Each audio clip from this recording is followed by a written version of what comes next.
ఆ మనిషి కారు కింద పడ్డాడు అన్న విషయం చాలా స్పష్టంగా కనిపిస్తున్నా కూడా దీన్ని ఒప్పుకోకుండా వాళ్ళకు భరోసా కల్పించకుండా ఇది ఫేక్ అనడం చాలా చాలా దురదృష్టకరం.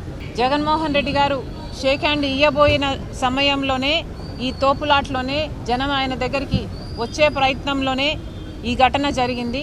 చాలా స్పష్టంగా ఆ మనిషి కారు కింద పడ్డాడు అన్న విషయం చాలా స్పష్టంగా కనిపిస్తున్నా కూడా దీన్ని ఒప్పుకోకుండా వాళ్ళకు భరోసా కల్పించకుండా ఇది ఫేక్ అనడం చాలా చాలా దురదృష్టకరం. మళ్ళీ చెప్తున్నాం, జగన్మోహన్ రెడ్డి గారు ఏ యాత్రలు చేసినా ఈ మధ్య బల ప్రదర్శన కోసమే చేస్తున్నారు. జగన్మోహన్ రెడ్డి గారు 5 సంవత్సరాలు జగన్మోహన్ రెడ్డి గారు ముఖ్యమంత్రిగా ఉన్నారు. ఏ ఒక్కరోజు ప్రజల దగ్గరికి రాలేదు. పూర్తి మద్యపాన నిషేధం అన్నారు. ఆ మద్యంలోనే పెద్ద కుంభకోణం చేశారు. 1 కాదు 2 కాదు, ప్రతి విషయంలోనూ ప్రజలకు మోసం చేశారు. ఇప్పుడు ఓడిపోయిన తర్వాత ఇప్పుడు ప్రజల మధ్యలోకి వస్తున్నారు. అంటే ఏమిటి అర్థం?